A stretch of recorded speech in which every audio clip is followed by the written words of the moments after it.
that awareness, that's all you need. That's the first step. Just become aware of what you can do to improve your relationship with yourself and see if that doesn't change every other aspect of your life. You can simultaneously start to heal yourself by teaching it to your kids. You have to just feel sad. It's okay to feel sad. You need to feel sad if you ever want to not feel sad. I'm not good enough, or I'm too lazy to do that. You're gonna start making decisions based on that because that's what you're saying out loud. You're gonna start making choices that prove that you are right, whatever you say. Just like you said, rebuilding neural pathways and combining that mind, body, spirit. And that's why yoga is so cool, because it gives you the space to do it all.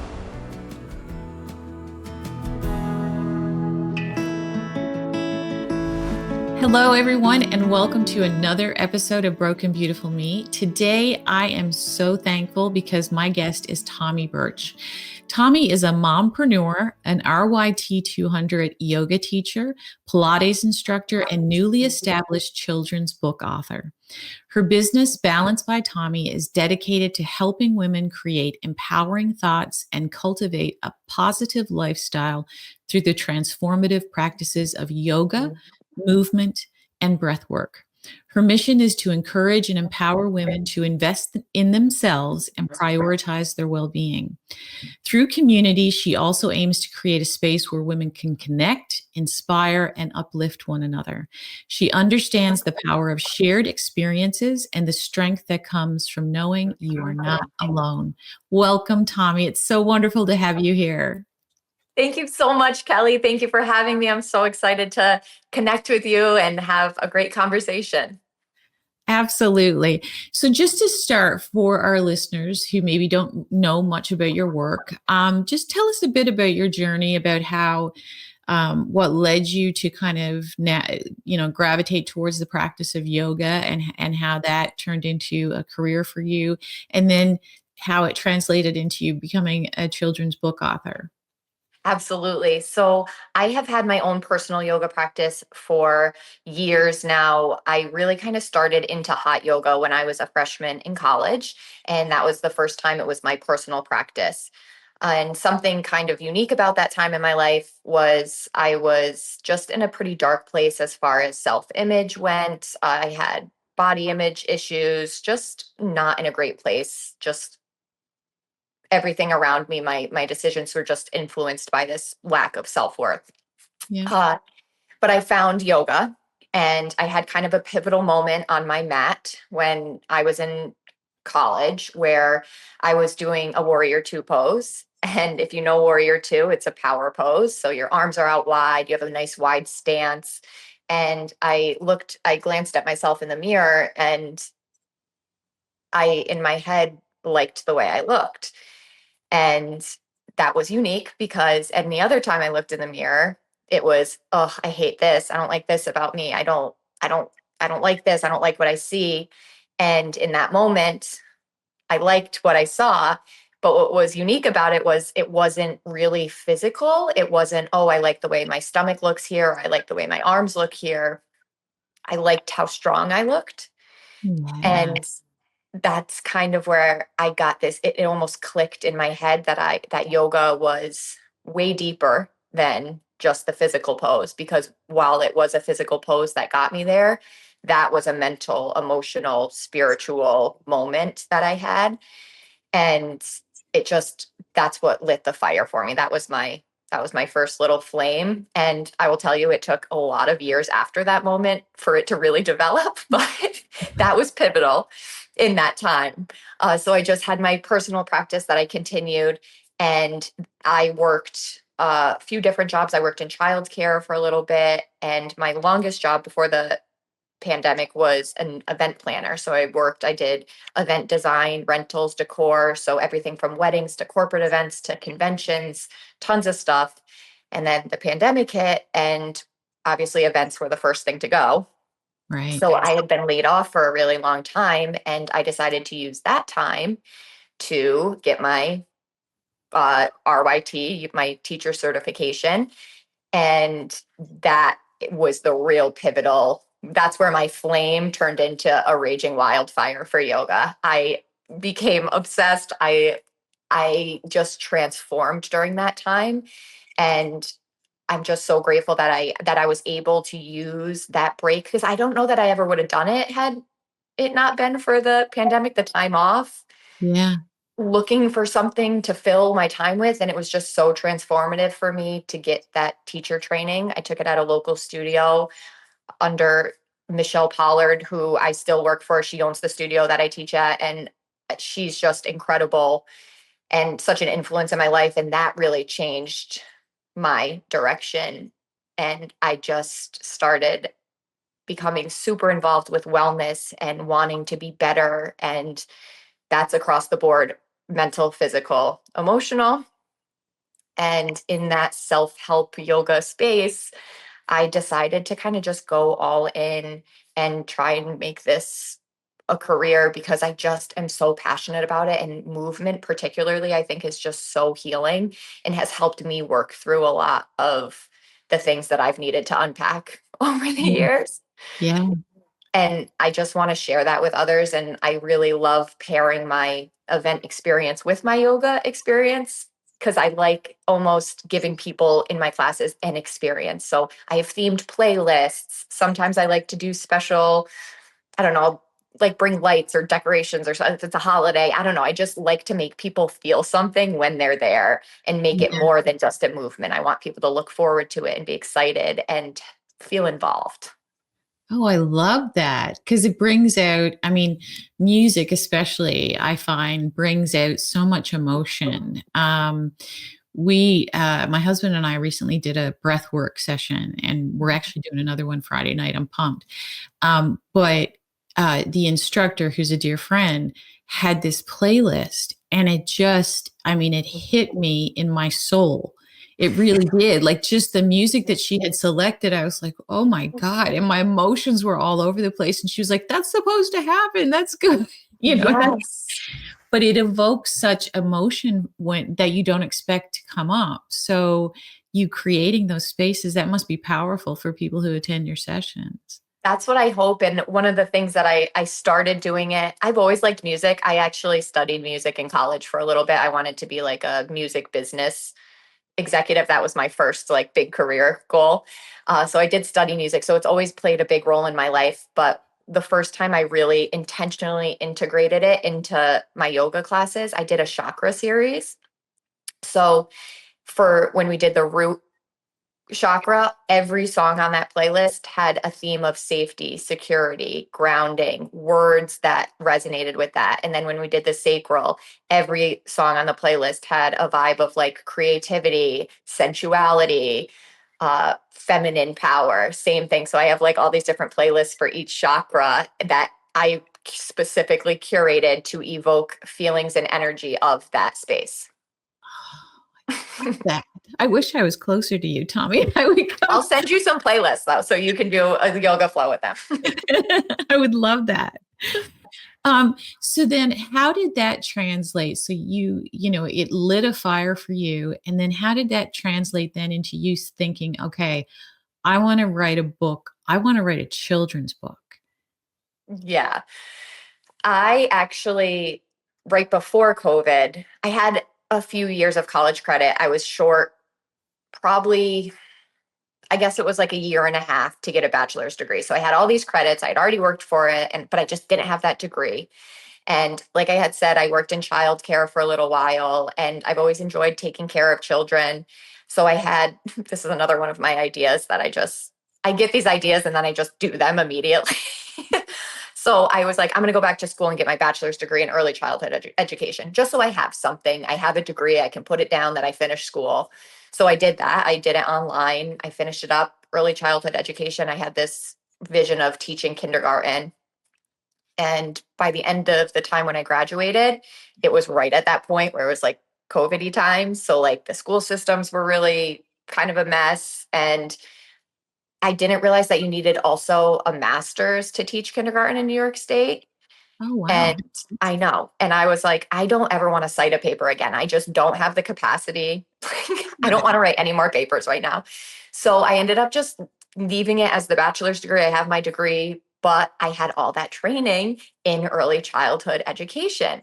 Yeah. And it almost kind of just serendipitously, or it was serendipitous that I started to kind of get wind of like people wanting family yoga, kids yoga. Do you have anyone at the studio who teaches kids? And I was like, I mean, I've never done it, but they're humans.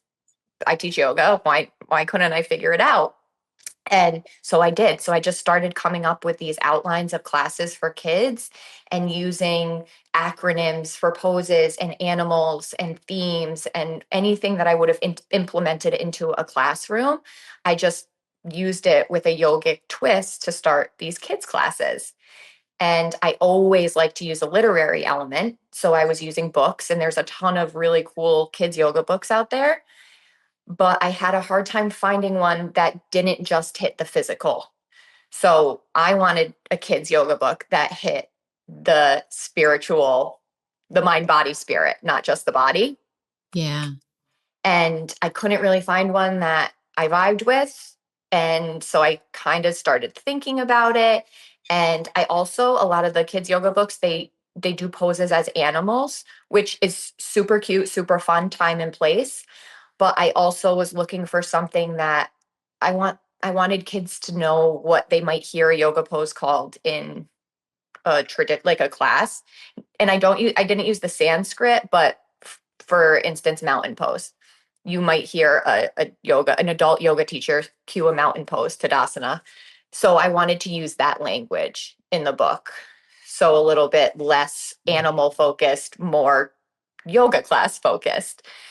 And one day, I like words, I enjoy words, and I, it really kind of felt like something downloaded into my brain. I was like, I have to write a book, and this is how it's going to go.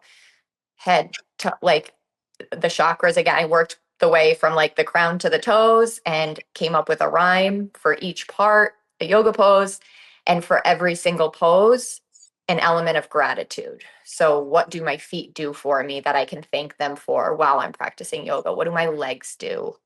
So on and so forth. Oh, that is so beautiful. And I'm just going to hold your book up right now. I'm going to. Okay.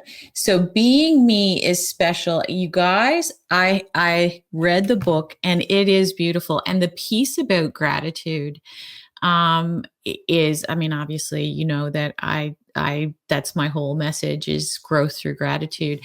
And I found that to be so beautiful. But listening to you now tell the story about how, you know, all of this, you know, COVID was really a turning point for you in terms of lighting your own fire, but then lighting the fire of others. And when you hear on the news how much our children have suffered because of COVID, the children who were supposed to be in kindergarten during that time, and how kids have increased anxiety and all those things, this book, I mean, it really speaks to settling your mind, your body, your spirit, and being comfortable with who you are. I just think it's such an important message for kids these days. Yeah, thank you. So, what when you said, okay, I'm going to put out a book, and like, I don't, when you said download, I laugh because that's how I feel when I'm writing. Sometimes I feel like I'm getting a download. It's not me, I'm just the typist. And Yes. right. But it's like that universe is kind of sending you a little message, whispering in your ear. And it's wonderful because you listen to it. Right? You listen Yes. to it. And because often feel like I've heard things before and I've just been like, "Oh, yeah, well, Kel, that's just you thinking about something." So what do you think made you listen this time? Like, did you, you know? Yeah. In my self-help yoga transition, all these things, I really have tried to start tuning into um, my intuition and deciphering what is my intuition and like trying to separate, weed out what is fear, ego, and what is truly my intuition putting me in a certain direction. And honestly, I feel like that just comes with practice. Yeah. But one of the things that I'm really big on signs. I really like to look for synchronicities, and there's just certain things that when I see them, like little tiny messages that come through that just reiterate a certain feeling or an idea or something, that's when I really start to tune in. And I had a feeling, actually, I got pregnant in 2022, and I made a shift. That's when I decided I was going to go all in on this fitness business, because we were talking about childcare and I didn't really know what we were going to do. So I said, well, if I work for myself, I can build my own schedule, take clients in the morning or at night, and I'll stay with her during the day. Yeah. But it was very scary because I left a 9 to 5. And I have this memory of I was sitting in my bathtub meditating, and I heard, like, it's gonna sound crazy, but a, a voice or a message that came through, and it was just, you can do this, you can do this. And it was me, but not me. It was clear, and I just felt settled by it. And that's when I was like, okay, I can do this. I got to take the risk. And ever since that, I've been listening. I try and listen in for that same feeling that I get in my body, the same feeling that I get when I get a message like that. Yeah.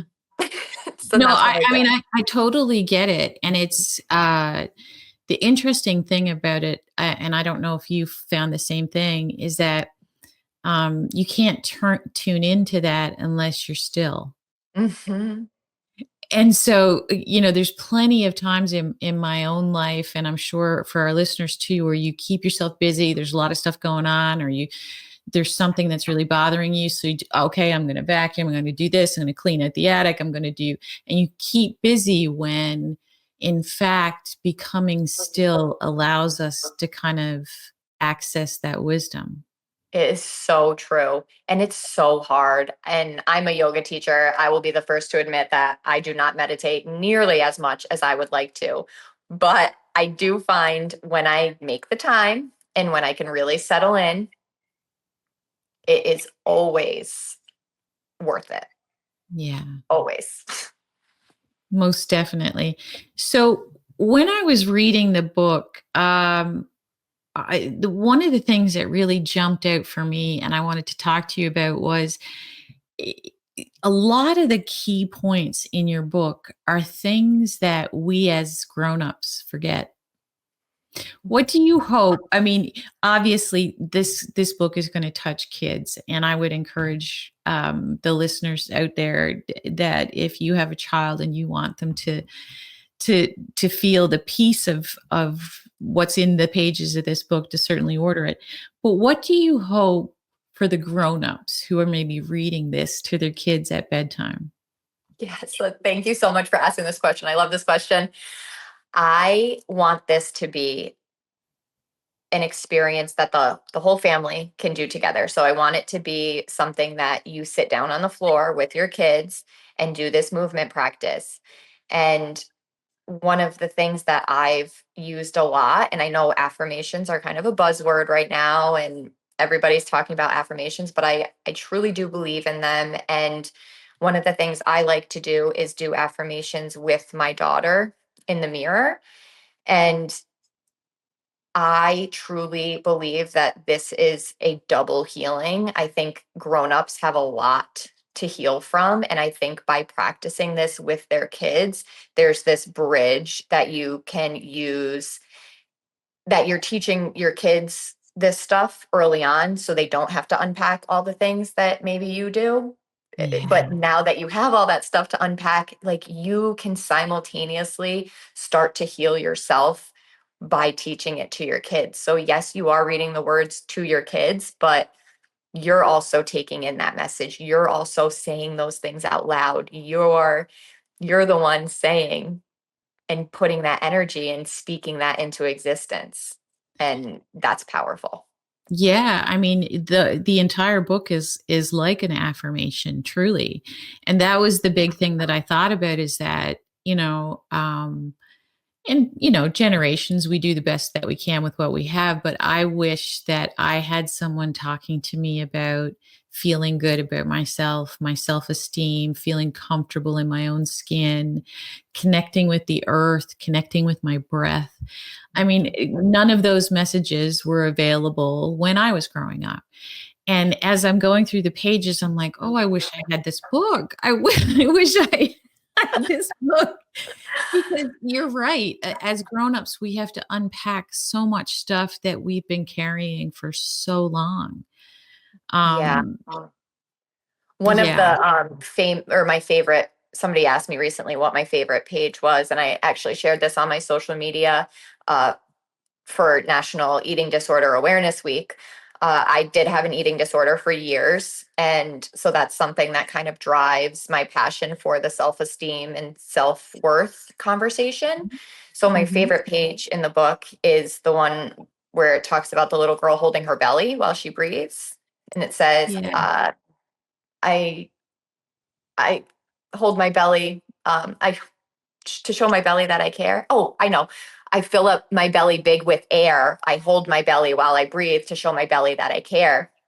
And I very intentionally wrote that page, A, for people to put their hands on their belly, because yeah, we are so, especially as women, so we like shy away when when someone like maybe touches our side or our belly. When we touch our belly, we're like, we have this weird kind of disconnect to our bellies, and if it's not exactly the way that it should be or that you're envisioning it. And so I wanted people to get comfortable with hands on the belly, and in yeah, the verbiage I said, I fill my belly, my stretchy belly, big with air, because I want you to feel like, let your belly take up some space and understand what that's doing for your body, and just shift your perspective about that. Fill it up, like take up some space, fill that belly with air, because that's the oxygen that is filling your entire soul and cells and doing all these things. So that's my page, that I didn't want people to feel little. It's like take up some space. yeah. And I mean, when you think about women, you're so right in that we spend a lot of time trying to conceal what we're not comfortable with. And when I think about, it took me years, I'm not going to say my age here, but it took me 29 forever. Took me years to kind of look at, my own belly and say, well, look at you. You carried children. Mhm. Like that area, especially for women, is for creation. It's where you grow future generations. It's like there's so many beautiful things about it, but it took me years and years and years as a woman to actually feel comfortable with that. Absolutely. One of the things too I talk about, because I it's a little taboo, but when I got pregnant as someone with an eating disorder, that was very scary for me. The first Mm. thing that, eh, like, I was scared of the body change, of the weight gain. That was a terrifying fear for me, and it brought up a lot of the times when I had the eating disorder, that self-image, just knowing that your body is going to change like that over the next 9, 10 months. It's very scary. And I feel like people don't really talk about that much, because obviously it's a super, for the most part, joyful time. Yeah. But it's very scary. And that's a huge change. So you need to be able to give yourself grace and take time to ease into that comfort with your body changing, growing, and all the amazing things that it's going to do. Um, but just that it doesn't happen immediately, and sometimes even for someone like me who does movement yoga, this practice all the time, I still have a hard time. I'm not perfect in the way that I never have a bad body image day, or that I don't catch myself saying something negative, or that Yeah. I get scared because my belly's going to grow because I'm birthing a baby. We're human, but I think being intentional and aware of it is just helpful. So, do you feel that, I mean, the thoughts that you kind of had to process when you were pregnant, do you feel that that has translated into, kind of a deeper perspective and an ability to teach the women who come into your yoga studio and your class? Yeah. And interestingly enough, I found in pregnancy probably the deepest connection to my core that I've ever had. And why is that? Because a lot of the work that you do when you're pregnant is breath work Yeah. and understanding your deep core, and you can feel it so much more.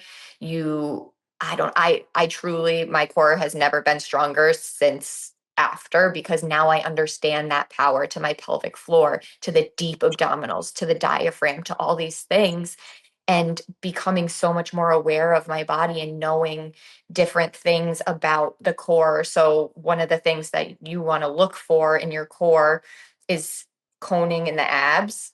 So if you have, when you're doing an exercise, if you have any coning in the abs, you're putting a lot of pressure. That I had a 3 finger separation in my abs after being pregnant Okay. from just the belly growing. Yeah. But I never knew about any of that until I got pregnant and started doing movement and breath work. And now I have that knowledge of, okay, now I can see in my belly, I'm putting too much pressure here. I need to breathe in. I need to like pull everything, connect, and then I can see the connection. So it's just Yeah. created such a deeper connection to my body, which I'm so grateful for. I mean, it's an unbelievable experience. What do you think? Because you brought up pelvic floor, and that is something that so many women struggle with after they have kids, as they age. Um, and nobody talks about it to each other. We're so afraid to be honest about what's happening with our bodies. Yeah. And so we never really reach a resolution point because we're all alone in our little spaces saying, well, this must just be me. So Mhm. what do you say to women in your classes to kind of encourage them to, to come together and share their stories and heal? Yeah, I one of the things that is almost pretty crazy to me is that in Europe, they after you have a baby, everyone goes to see a pelvic floor therapist, a rehab kind of specialist. It does a number on your body. And in the Mhm. US, we don't do anything like that, or it's not provided or encouraged. You have to really go out and find it. So I do encourage people to go out and find it. I worked with a pelvic floor physical therapist, and there's a couple different ways. I know some people do more internal work, but you can also see someone that's, I saw someone who just helped me do exercises and connect to understand my breath better, do exercises that help me heal my diastasis recti dia DR. I'm not a medical professional, so I can't remember exactly what it is, but diastasis recti is what it's called. That's the separation of the abs. Yeah. Um, but it is up and coming. A lot more people are getting certified in this. So if you have a physical therapist office local to you, see if any of the people there have that additional training, and just take the time to make time for yourself to do that, because I think it really is impactful, because that's just one of those things that I think the physical side effects of what we go through can really do a number on the self-worth and the confidence and the just how you feel in your body. Yeah. Like I it's mean, worth it to fix. it truly is. And it affects every aspect of your existence, right? Like, so if you have trouble with your pelvic floor and it affects, you have bladder issues, you're going to be hesitant to go to yoga. Yoga, you're going to be hesitant to jump on the trampoline. You're going to be hesitant to laugh. You're going to be Right. hesitant to do all these things. And that's not So a you're way. making yourself smaller, and it's something that can be fixed. I know my niece is a physical therapist, and she specializes in pelvic floor. Oh, And cool. she's just, she's a powerhouse. I love her to death. And it's just, just hearing her and her passion for it and talking about it, about helping women. And it doesn't need to be this way. And I know we're kind of veering off here, but Yeah. it's such an important topic for women that we should be able to talk about those things. Yes.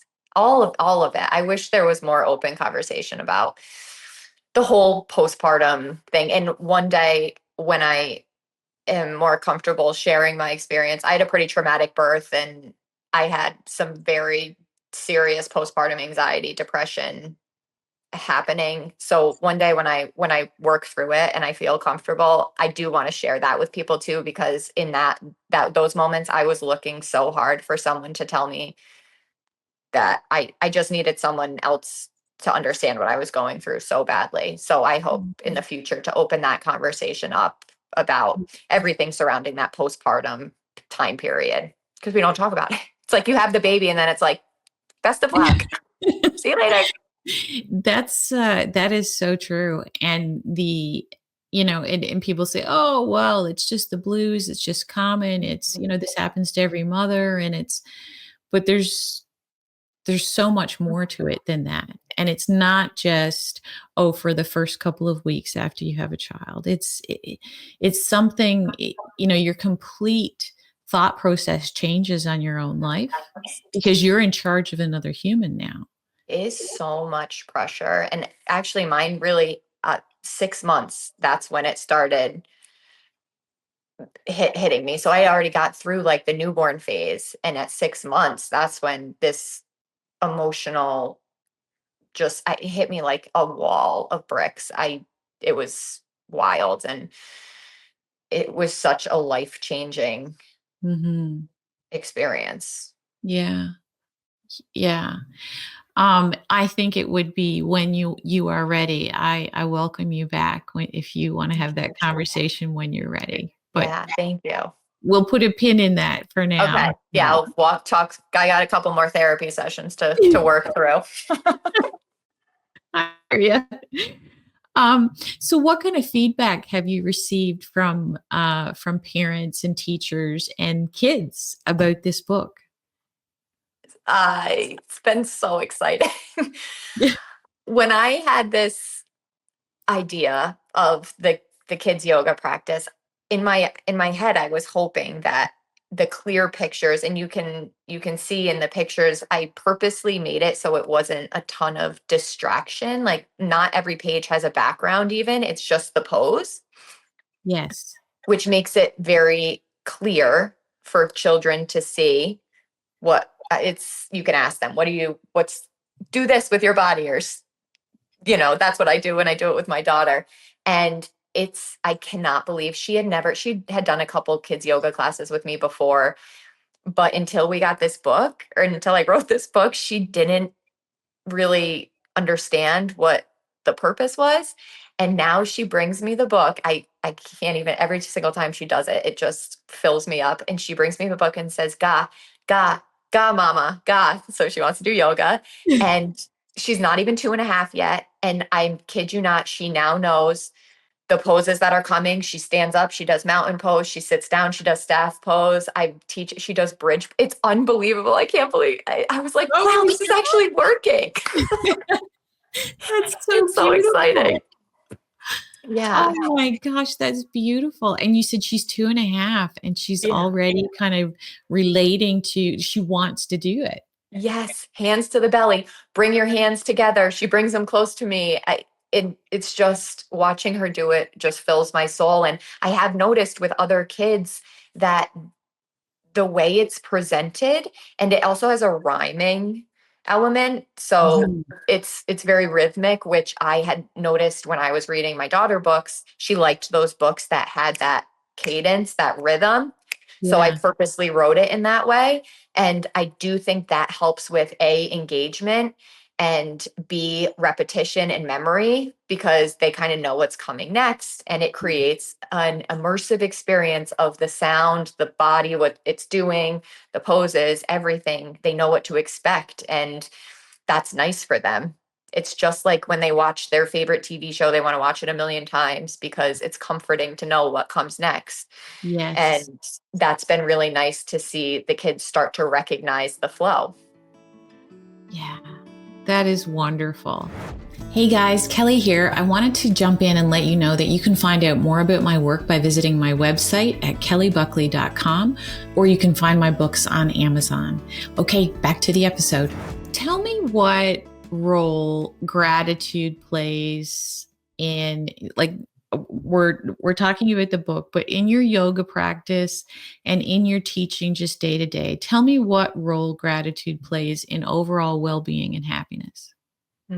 Gratitude was the first thing, it's kind of the gateway to all the other things. If you can just start a gratitude practice, and that's one thing I started doing, a gratitude list, open my notes section, and I liked to play a game.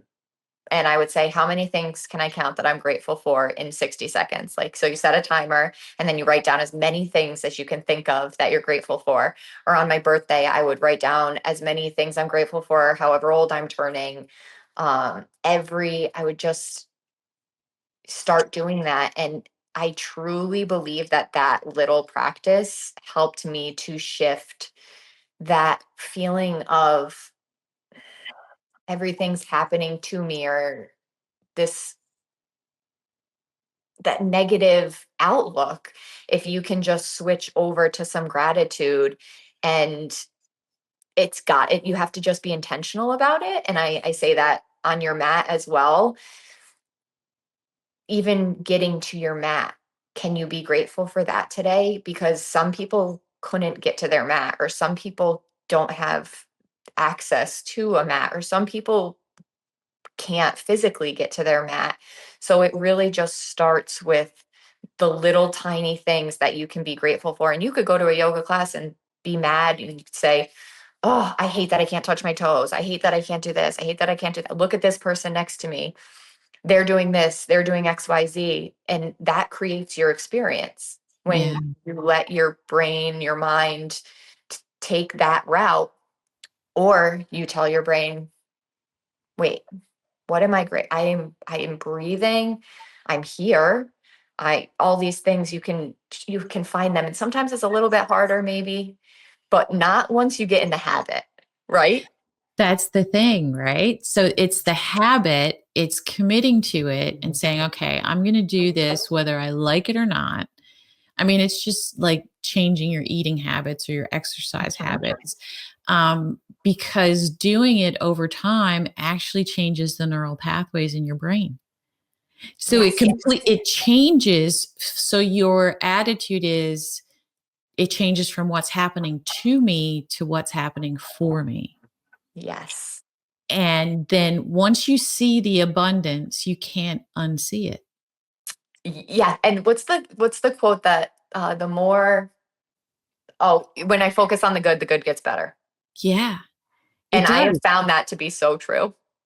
Yeah, that is so true. Now I want to switch gears for a minute because as we talked before we pressed record, Mhm. I work a lot with the bereaved. Tell me about, because I've read a little bit about grief yoga. I know that Mhm. that's becoming more popular each and every day, and I could see the relationship to finding like a sense of reprieve from grief in yoga for sure. Um, Tell me about the use of yoga and mindfulness and grief. Yeah. That's a good one. That's deep. And I think a lot of grief and energy can physically manifest in your body, which is kind of an interesting concept. But one of the things that first comes to my head when I think about this is, if you've ever been in a yoga class and you were doing a hip opening pose, so maybe a pigeon or a frog, and you had an emotional release. So this Mm. doesn't happen to everyone, but if you can get to a place where y- you're really present in the moment and you're in a specific pose, you can have an action, you'll just start crying and you don't really know why. Nothing in that moment is evoking that, but there's a release of energy. And as women, we carry energy, emotion. Emotion is energy in motion. We carry a lot of that in our hips. And that's because of where our kidneys are positioned in our body in that area. And they're your fight or flight. So they release a hormone. And that energy, that hormone, and the feelings that you feel when that is released can kind of get trapped in tight muscles, in joints, and there's, it's a balanced science to energy kind Yeah. of understanding. But if you've ever cried in pigeon, you know what I'm talking about, because when you stretch and you create a little bit of movement, you release some of that, blockage. And it's the same thing with somatic healing, which I've never really dove into yet. I'm just dipping my toe in. I kind of understand it, but I actually have a somatic coach I'm doing a retreat in April, and I have a somatic coach coming, and I'm really excited. And I think that's more like shaking and have you ever done it? Somatic healing? I haven't, but I've read a little bit about it and it sounds fascinating to me. Yeah, so kind of the same idea, I think. But again, it's just releasing physical energy that maybe you don't even know is blocked. I also think it takes time and bravery to get yourself to a yoga class when you're feeling sad, because it forces you to be quiet and to be still. And Yeah. that's when you're going to feel things. But what better place to feel than in a safe yoga studio Right. where you can just feel it, and then you don't have to carry it anymore. You have to be able to feel it. You can't just shove it down, shove it down, shove it down. You have to just feel sad. It's okay to feel sad. You need to feel sad if you ever want to not feel sad. You have to let it go and move. Right. And I mean you mentioned before we started recording, I mean you've experienced loss in your own life and so you understand how we can have Samsonite luggage that we drag around with us for years that we just can't put down with grief. Mhm. Yeah, It I just lost my dad when I was 12. And, that time in your life it's already a really hard time. Like that early teenage, middle Yeah. school time. And it's just a really hard time. And I think I carried a lot of not dealing with my emotions during that time into my young adult self. And it does stay with you until you can face it. Yeah. And it's And hard. and it never goes away. And Nope. I myself, like, at certain points in my life have pushed down emotion and it always bubbles back up, right? It always comes, and it comes at the time when you least expect it. Something can hit you and all of a sudden you feel that deep grief. Mhm. um so years and years later, something bubbles up and you're like, "Well, where the heck did that come from?" And it's because you don't allow yourself to feel it. You just push that down, hope it goes away. But it sits and it waits for you. It does.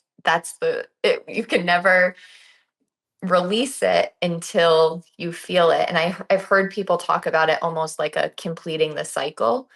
So you have to feel it and let it go all the way through. But what happens is a lot of people, instead of letting that emotion move or feel, however long you need to feel it, they try and bury it. So then the cycle never completes. And then the next one comes and you do the same thing and then the same thing, and it just backs up. And then finally something is going to come and it's got to be pushed out. And that's when you have these moments of paralyzing emotion or grief where you feel like, what is happening? And why am I so sad all the time? And it's because of all that. If you let it pile up, pile up, pile up, it's not going to dissolve. It's just waiting Yeah. to It's just take waiting its to, way out. "Hello, I'm still here." So when you're in your studio and you are teaching, and you see someone who's having one of those moments, so they're in frog or they're in pigeon pose, and all of a sudden they have this release. How do you gently guide them through that as you're teaching? You've got a full class of people. How do you handle that? I honestly like to just let people be. Yeah.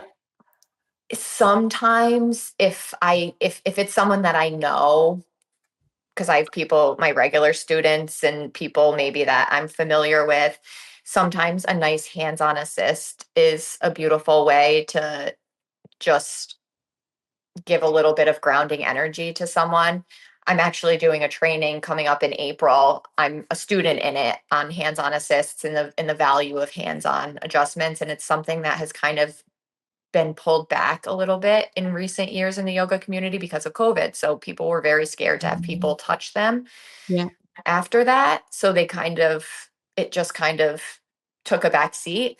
But it's the power of physical touch is so incredibly comforting and powerful. So sometimes just even a nice hand, two hands on the lower back. I love when my yoga teachers give me hands-on assists. It's just incredibly comforting in that moment. And that is a really good yoga teacher when they can tell That that someone needs that little bit of you extra physical attention.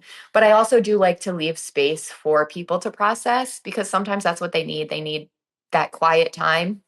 And that's Mhm. one of the reasons I like to practice in a yoga studio because it confirms that no one's going to bother me during that time. I Yeah. leave my phone outside. I never will bring my phone in a yoga studio ever. And sometimes people just need that quiet time because they don't get it anywhere else. If you're a parent, if you're a partner, when you're at home, it's almost impossible to have some time to be quiet that you're not nervous that somebody's going to come knock on the door and say, "What can I eat? What are we doing? What are you doing? Are you okay?" It's just like sometimes we just need some quiet time. That's so true. And I feel sometimes that we become afraid of it. But there's just so much noise that we have become afraid of being still and being quiet. We think we're missing something, and we're not really missing anything. Uh, yeah. One thing I would love to tell people too is if you are in a space where, and so I teach power yoga for the most part. That's my favorite thing to teach. I like a very powerful vinyasa class. That's what I enjoy teaching. But there is something so incredibly valuable in a yin or restorative yoga class. And I know mostly when I go to those classes, it's not for the physical, it's for my mental because it is very hard to stay still. But in a 75-minute yin yoga class, you are basically forced to slow down and feel and be. And it gives you enough time to actually settle in to find that quiet instead Mm. of it. Like you can always have a shavasana for 5-10 minutes at the end of class, but a long yin or restorative class where it requires you to be slow moving, long holds and postures, focusing on your breath, spending all that time is almost like a moving meditation. And it's nice for people who maybe don't like to just sit and meditate. This gives you something to do with your body while your mind can find that stillness. So I would recommend for people if they're looking for something, they know they need a little quiet time, yin or a restorative class would be my Mm. recommendation. I've never heard of that before. I'm going to have to check that out. That sounds amazing. I love a yin class sometimes. Yeah. Get Sometimes. bolsters and props and bolt blocks and everything is just you're just like supported and you just exist and it's so nice. Yeah, in the world, yeah, it's hard to find peaceful places sometimes these days. So, yeah, I would love to check that out myself. Um, in terms of mindset, what do you say to your students about their mindset and how their thoughts can affect, like they can do all the poses, they can do all the movements, but what do you tell them about their mind and the power of it? I am a big fan of positive, shifting to positive self-talk. And I think that is a huge thing that a lot of people are missing when they're in their wellness space, in there, if they're trying to get into fitness. And it really is kind of a generational thing because I think a lot of us grew up around diet culture and the ideas of what can I do to be smaller? What can I do to be less? What can I do to, it's less, less, less, negative, negative, negative. You can negative talk your way into being looking the way you want. I have not found anything to be less true because when I was in a space of constant negative self talk, I was in the worst physical, mental, and emotional space in my life. And since I've shifted my perspectives and started thinking of what can I gain? What can I improve? What can I add into my life that brings value instead of taking things away? And that can be diet, that can be exercise, that can be whatever it is. That mindset, it's clear as day that it's shifted my physical body Mhm. to strength and the power of words. I was just talking to, I have a good family friend. She used to be my boss, and we were talking about the power of words. And it's just sentences are so powerful, and what you speak into the world, whether it's aloud or thoughts you're repeating in your head, when you have intention behind them, you will start to make decisions based on that. So if you say, uh, I'm not good enough, or I'm too lazy to do that, you're going to just you're going to start making decisions based on that because that's what you're saying out loud. You're going to start making choices that prove that you are Right. whatever you say. It becomes that self-fulfilling prophecy that you are telling Exactly. yourself, right?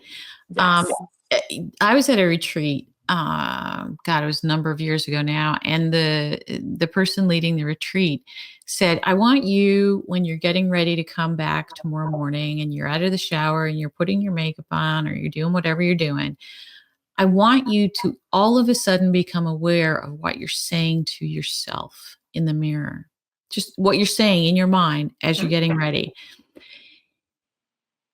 And it wasn't good. It wasn't good, Tommy. It was not a good conversation. I was I saying know. stuff and I was like, why are you talking to yourself like this? But Yep. it's so wild when you become aware of what you're saying to yourself day after day after day. And then you wonder why you can't translate. Why am I not brave enough? Well, because I told myself I was not brave in the mirror this morning. Hmm. Why It's can't I step so out and do that? powerful. And you don't realize it. And so now every morning, I mean, that woman changed my life. She doesn't know it. I mean, I've seen her since that retreat, but she changed my life because now when I look in the mirror, I think about her every single day. So as individuals, we don't realize the power that we have by having conversations like this. Like someone's going to hear you and what you're saying about mindset, and they're going to go, huh, and then for 20 years later, they're going to think about you as they get ready in the morning. Um, it is such an important piece of it. It changes lives. And Yeah. we talk about the noise that is outside in this world right now, and there's noise everywhere. I mean, it's not just one country, it's not just one town, it's everywhere. There's a lot of noise, and there's a lot of people who are saying things that are unkind. Mhm. And I think that, we have a responsibility to change our inner conversation because we can't change the outer one unless we feel good about who we are as people. Yes, Kelly, that's one thing that's another reason why self-love, self-worth, self-respect, in my opinion, is the foundation of success in any other area of your life. Until you like yourself, or at least can start to become aware. Like, you really do. You need to like yourself. I'm gonna be honest. You have to like yourself because until you do, Your relationships aren't going to be as successful as you would like them to be. Your finances aren't going to be as successful as you like them to be. Your career isn't going to be as successful. Your friendships are not going to be. That is the foundation, because it gives off the energy that you're projecting out to the rest of the world. And it is so worth it to work on it. And I'm not saying it's going to happen overnight, but you're exactly what you said, that awareness, that's all you need. That's the first step. Just become aware of what you can do to improve your relationship with yourself, and see if that doesn't change every other aspect of your life. Yeah. I went on a journey after that retreat, actually, and I bought a bunch of Audible books there's a lot of people who are in this space who talk about mindset and affirmations and stuff. Louise Hay from Hay, she created Hay House, which is a big publisher of kind of self-help. They do a lot with movement, yoga, peace, just overall mindset.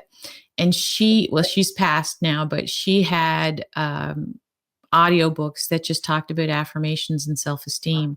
And one of the ones that I used to use when I was walking it was like beneath the music was her quiet little voice giving these little affirmations about how you were good enough and you were beautiful and you were capable. And I listened to that time and time again until I started to believe it.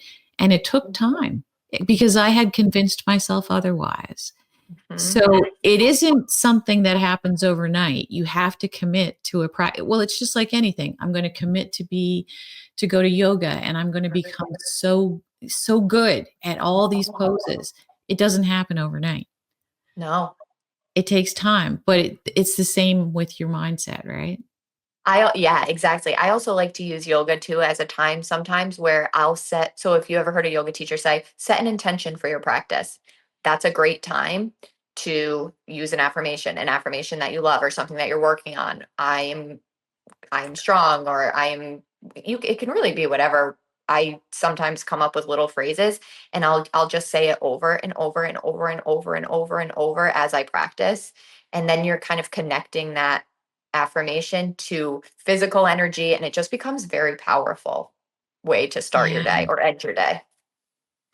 And do you feel, because I know, like, I've read a lot from science about how we store trauma in our organs, Mm, and how we hold things that have happened to us for years and years and years, our entire life. And so do you feel like the combination of setting that intention, then with that movement, that we're slowly moving away and moving out that old stuff that needs to go? 100%. Have you read The Body Keeps the Score? I have.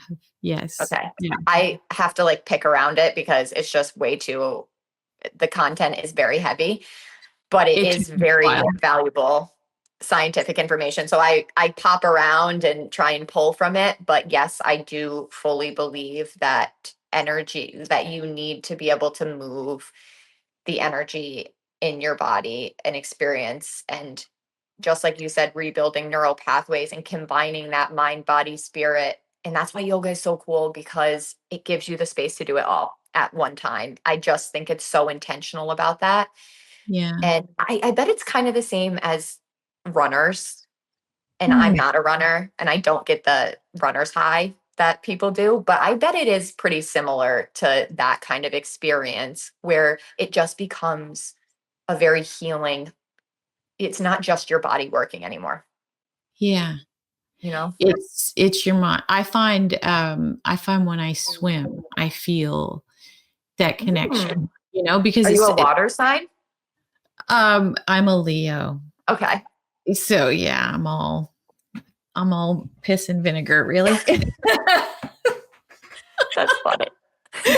um, but I do find I find the water so incredibly peaceful, and I find when I swim, because it's a solitary thing, that my mind, I'm processing all this stuff. It's not just about the movement in the water. It's the emotion. It's the feeling of the water on me. It's just Mhm. an incredible experience for me. So when you talk about movement, it really resonates with how I feel about, um, just just putting yourself out there and moving. And when you were talking about movement earlier, I couldn't help but it just popped in my head when my son passed away in 2009.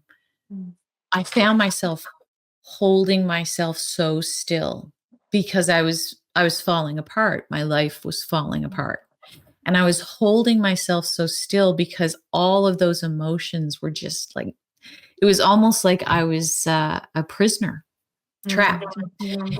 And as I healed slowly, everything started to kind of unfurl. So um, when if people are going through pain, and they feel that tightness, they feel that maybe that, what was it you said about the restorative yoga, the yin yoga, Yin. was it? Yeah. Yin. Mhm. So that could be very helpful. Absolutely. And what yin does is you almost start, so you typically have a lot of props, blocks, bolsters, and you start in a position that is not the deepest pose. So you start somewhere very supported. So I'm trying to think of a good visual example. Let's say you're in a reclined butterfly. So you're on your back, on your mat, you have a bolster underneath your spine, and then your feet are together, your knees are apart. So your legs are in this butterfly. So someone who has tight hips, or really anybody, is going to start with blocks underneath their legs to feel supported. Yep. And maybe you stay there for a full minute breathing. And then you gently push the blocks out just a little bit further to let your hips naturally open. Then you stay there for a minute. And then you slide the blocks a little bit further and you stay there for a minute. And then you slide them a little bit further and then you stay there for a minute. So it's a very slow, intentional starting at a place that maybe doesn't, you don't even feel a stretch. And then you move little by little with your breath into the deepest version that you have in that moment. And then you stay there and you breathe through that. A little bit of discomfort, maybe a little bit of sensation, maybe in that last minute. That's also the point, breathing through it. You can breathe through it. One of my favorite affirmations: I can do hard things. I can do hard things. I can be uncomfortable. It can be Yeah. hard, but I can do it. I can do hard things. I have used that one so many times. I can do hard things. And I do things like cold plunge. And then I tell myself that a million times while I'm in that tub of ice water. I'm like, I can do hard things. I can do hard things. Because then I prove to myself that I can. I did stay in that water for 2, 3, 4 minutes. So then when I'm out in the real world and something's happening that's hard for me, I can do that too. Because I already Yeah. know I can. I can do hard things. That's a beautiful affirmation. I love Thank that. you. That was a big one when I was pregnant too. I was like, I can do it. I can do this. I can do this. I can do hard things. Um, so is there a message or a piece of wisdom that you want to leave with our listeners today? I think I just want to reiterate that the importance of self love and self esteem and self respect, and how if there's people out there listening who are parents, to take the opportunity to do that healing with your kids and use it as a chance to introduce these ideas of self love, self worth, self respect, gratitude with them, because right now they are little sponges. So what you're going to teach them when they're little is just so impactful, especially those ages between 3 and 8. If you can just start giving them this, like build it into their brains and their bodies, and Yes. just see how that, and I think it's so important, particularly right now with the access that kids have to social media and just everything, false information and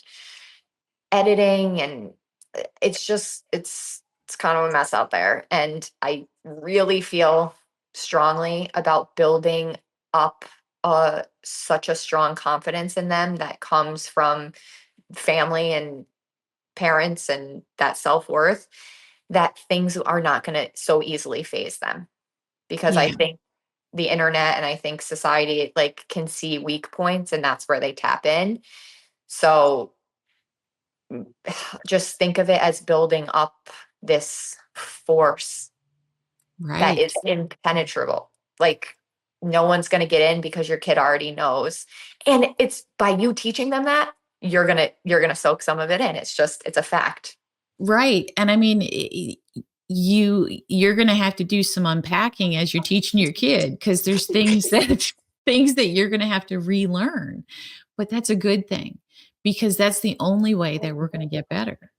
One of the Um, things that when I first had my daughter, I was putting her to bed and I do affirmations every night.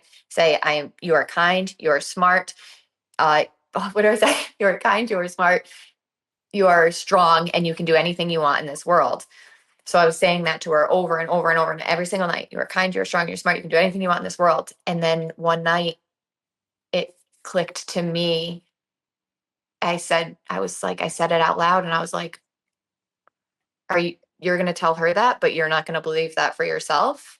That doesn't add up. You got to walk the walk if you're going to talk this and it just clicked. So then I was like, okay, well, if I'm expecting her to believe that, then I better believe that about myself, and I'm just going to do it. I can do anything I want in this world and I'm going to figure it out. And that's how it works. It took like 4 months of saying that every single night until my brain was like, do you believe that?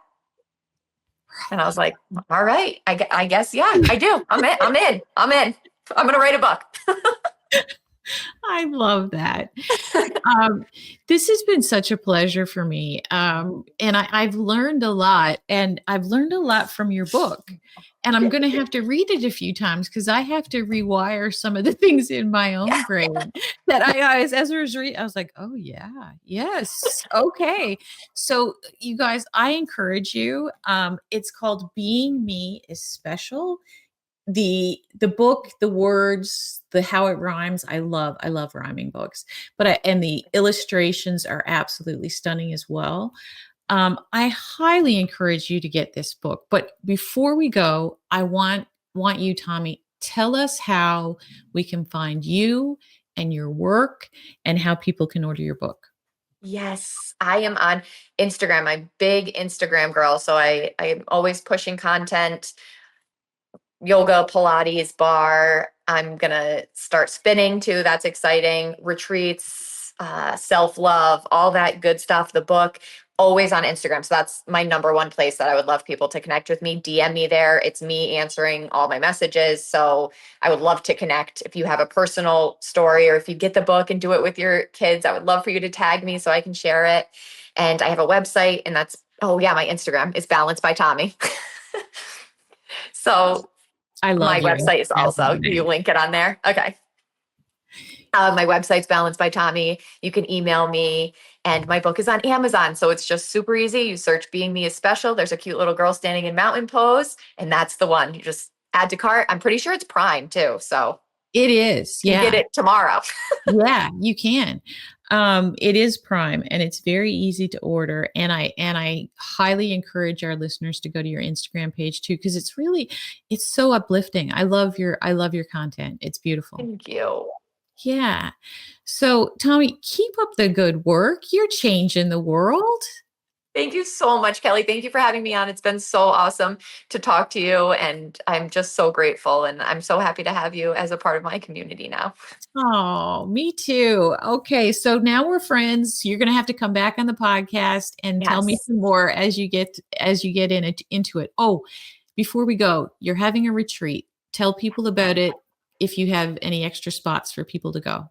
Yeah, so I have a few extra spots for my spring retreat. It's in Wyndham, New York. So that's the Catskills. It's April 11th to 14th. And I'm doing it's just full circle, self-love, self-empowerment theme. So I have a fully curated weekend of activities, holistic workshops, food, yoga, movement, meditations, all surrounding the theme of self-love, confidence, the power within, a little jump off to spring to like really start some new beginnings. So whether you're feeling like you want to quit your job and start something new or do something, just show up for the people you care about better, or show up for you and just remember who you are and how much power you have. This is the place. Like, let's dive in. Let's spend 4 days of intentional time doing that so you can take it with you through the rest of your year. And that's on my website. So if you want to check it out, balancedbytommie.com. All right. Okay, Tommie, thank you so much. I feel Thank so you, uplifted Kelly. right now. I love your energy.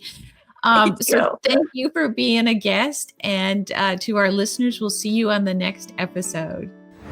Thank you for joining me today on Broken Beautiful Me. I hope you found today's episode inspiring and insightful. Remember, every scar tells a story, and every story has the power to heal. If you enjoyed this episode, please make sure to subscribe to the podcast on your favorite platform so you never miss an episode. Your support means the world to me, and it helps spread the message of hope and resilience to more people like us. Don't forget to leave a review and share this podcast with your friends and family. Together, we can create a community of strength and beauty in our brokenness. Until next time, stay strong, stay beautiful, and keep shining.